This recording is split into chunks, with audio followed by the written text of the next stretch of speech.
네, 앞에 감각통합의 4단계 과정들을 통해서 이렇게 일어나는구나라고 보셨는데요. 이렇게 가정들의 문제가 생겼을 때 나오는 행동적인 특성들을 가지고 저희가 감각통합 장애라고 얘기를 하고요. 이런 감각통합 장애를 또 2가지 유형으로 나눌 수가 있을 것 같습니다. 하나는 감각 조절 장애이고 하나는 실행 장애라고 얘기를 하는데요.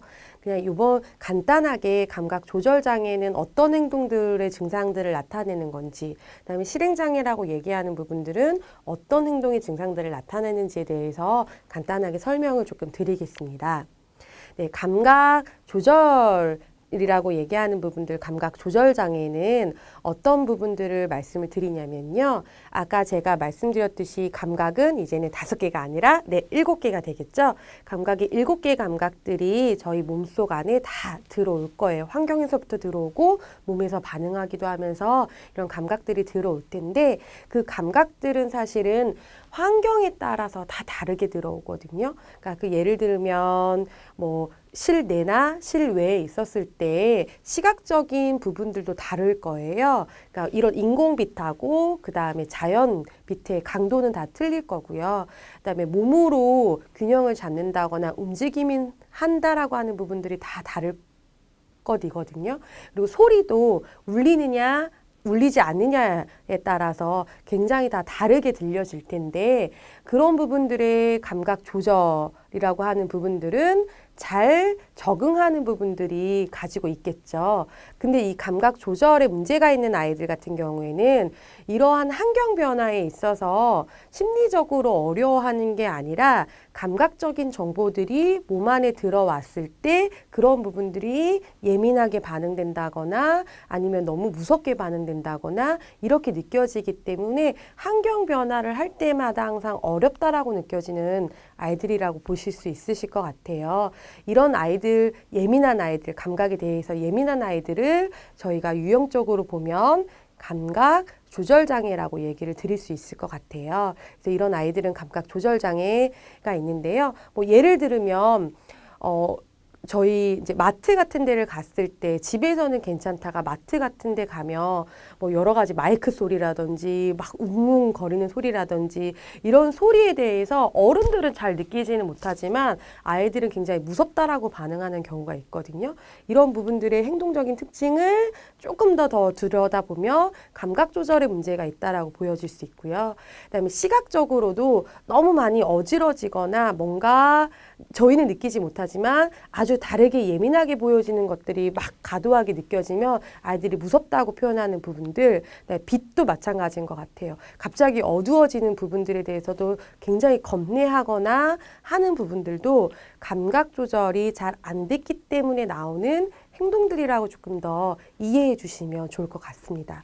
자, 그리고 또 하나의 유형을 보면 실행장애라고 얘기를 하거든요.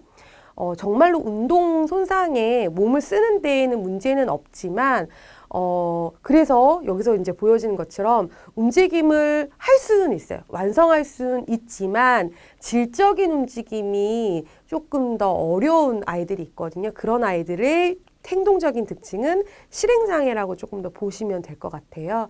그래서 아주 간단하게 예를 들면 연필 같은 거 저희가 쓸 때 힘 조절, 아까 고유 감각이 기능을 한다라고 얘기를 했는데 연필을 쓸 때 유난히 세게 잡으면서 막 뚝뚝 부러뜨리는 아이들이 있거든요.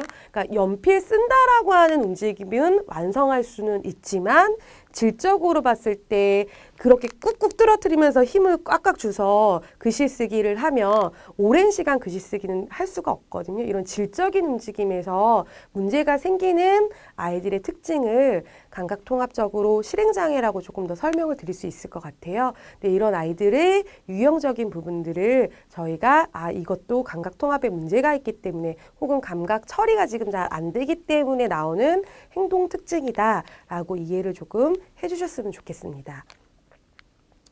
자, 이렇게 해서 감각 통합에 대해서 아주 간단하지만 조금 더 설명을 드렸는데요. 조금 더 구체적으로 감각 통합에 문제가 생기면 우리 아이들이 어떻게 행동적으로 느끼고 표현하는지에 대해서 한번 알아보도록 하겠습니다. 그래서 감각 통합에 이제 문제가 생기게 되면 아이들이 표현하는 부분들이 굉장히 많거든요. 그래서 그런 부분들을 조금씩 살펴보면 첫 번째로 아이들이 머리 감거나 빗거나 자르거나 하는 걸 굉장히 싫어해요. 이게 이제 아시겠지만 감각적으로 촉각적인 경험들이 들어가는 거거든요. 촉각적으로 머리 빗거나 아니면 핀을 꼽는다거나 아니면 묶는다거나 이런 느낌들이 들어갈 거고요. 자르는 데는 사실은 촉각도 들어가지만 청각도 들어갈 수 있어요. 소리 삭삭삭 소리 같은 것도 있고 남자애들 같은 경우에는 바리깡으로 윙 하는 그런 소리들도 들어갈 수 있어서 그런 것들에 굉장히 예민하게 되면 이런 행동적인 부분들에 대해서 아이들이 표현할 수 있고요. 또 하나는 빛에 대해서 굉장히 민감하거나 예민한 아이들이 있어요. 그래서 밝은 빛을 너무 싫어한다거나 반대로 너무 껌껌하면 굉장히 무서워하고 막 들어가기 힘들어하고 하는 아이들도 조금 더 생각을 하셔야 될 것 같고요. 소리도 마찬가지예요.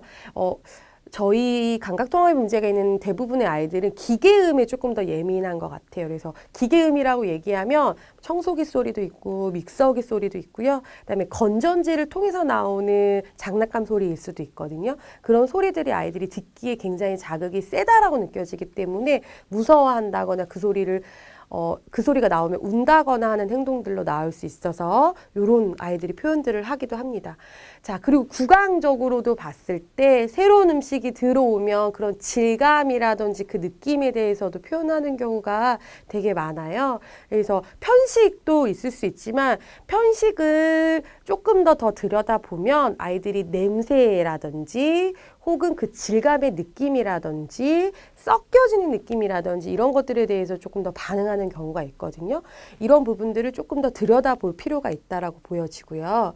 그 다음에 많은 아이들이 그럴 거예요. 옷에 이렇게 택이 있으면 굉장히 예민하게 반응하고 그래서 꼭 다 잘라서 입어야 되는 아이들이 있을 것 같은데 그런 부분들도 촉각에 조금은 예민한 부분들도 나오는 증상들이라고 보여질 수 있습니다.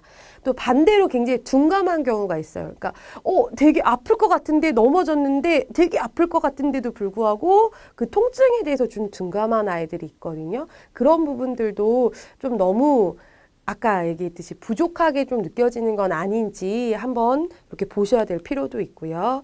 또 간지럼이나 포옹, 다른 사람이 촉각적으로 표현하는 부분들에 대해서 굉장히 좀 거부적으로 반응하는 부분들도 촉각기가 예민하거나 그럴 수 있기 때문에 이렇게 나오는 행동들이라고 보셔도 될 것 같습니다.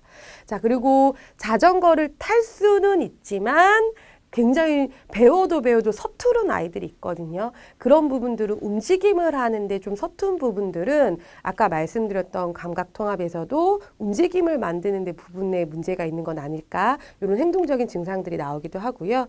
그다음에 발끝으로 이렇게 걷는 아이들이 있거든요. 까치발하는 경우의 아이들도 감각통합에 문제가 있을 때 이런 행동들을 표현을 하기도 합니다. 그리고 양말 신는다거나 이렇게 조금 그런 것들이 되게 싫어서 맨발로 있는 걸 더 좋아하는 아이들도 있고요.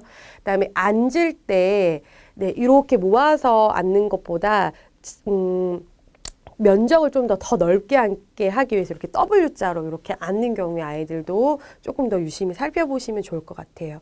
그리고 옷 입을 때 어떻게 위치가 되어 있는지를 잘 모르니까 몸에 대해서 위치를 잘 알면 이렇게 잘 입을 텐데 그게 꼬인 거나 이렇게 어떻게 될지 잘 모르니까 혼자 옷 입는 것보다 도와달라고 표현하는 아이들이 많거든요. 그런 경우 그다음에 연필을 그리거나 가위를 자르는 데 있어서 한 손은 잡고 한 손은 잘라야 되고 한 손은 잡고 한 손은 그려야 되고 이런 식으로 손의 힘 조절을 해야 되는데 좀 어려운 경우에도 감각통합에 문제가 있다라고 좀 보여질 수 있어요.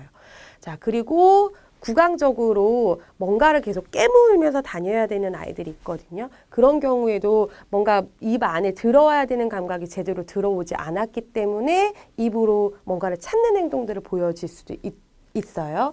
자, 그리고 항상 웃는 게 나쁘다라는 게 아니라 어떤 행동에 대해서 좀 거부적인 사람들은 웃으면서 그 행동을 회피하는 경우가 있거든요.